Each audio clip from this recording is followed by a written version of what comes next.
সবুজ ঘাসের চাদর আর দূর পর্যন্ত ছড়িয়ে থাকা ফসলের মাঠ দেখলে মনে হবে প্রকৃতির অপার সৌন্দর্যের এক জনপদ।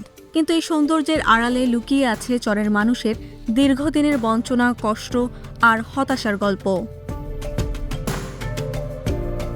বগুড়া ১ আসন সোনাতলা ও সারিয়াকান্দি উপজেলা নিয়ে গঠিত। সারিয়াকান্দি উপজেলাতে ১২টি ইউনিয়নের মধ্যে ৯টি পড়েছে যমুনার চরাঞ্চলে। অন্যদিকে সোনাতলা উপজেলার ২টি ইউনিয়ন পড়েছে যমুনার চরাঞ্চলে।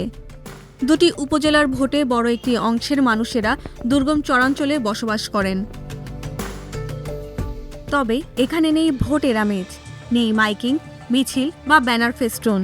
মানুষের ভিড় কম, আলোচনাও কম, কিন্তু আছে জীবনের কষ্ট আর ভবিষ্যৎ নিয়ে অনিশ্চয়তা। চরের মানুষ বলছেন ভোট এলেই তাদের কদর বাড়ে, কিন্তু ভোট শেষ হলে আর কেউ খোঁজ নেন না।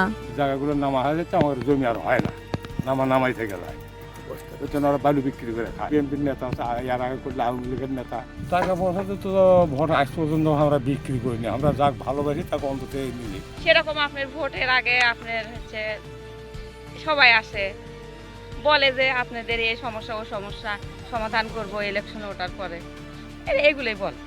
এত যাবৎ পর্যন্ত দেখলাম না যে যেগুলো ওয়াদা দিয়ে যায় এগুলো আমাদের পূরণ হয়। রাস্তাঘাট ঠিক চাই, আজ সার পানির দাম কম চাই, তেলের দাম কম চাই। বাড়িতে আসি গাড়ি ঘোড়া পাই না, এ তো এটা ওটা নিয়ে যাই। রাস্তাঘাট দিলে আমাদের রান্না সুবিধা হয়। আর তথ্য বলছে এই আসনে ৩ লাখের বেশি ভোটারদের মধ্যে প্রায় লাখখানেক ভোটার বাস করেন দুর্গম চরাঞ্চলে।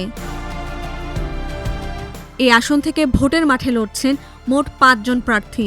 তারা হলেন বিএনপির সাবেক সংসদ সদস্য রফিকুল ইসলাম, জামাতের মোহাম্মদ শাহাবুদ্দিন, ইসলামী আন্দোলনের মোস্তফা কামাল পাশা, বাংলাদেশ কংগ্রেসের আসাদুল এবং গণফোরামের জুলফিকার আলী। নির্বাচনের আগে প্রার্থীরা উন্নয়নের নানা প্রতিশ্রুতি দিচ্ছেন।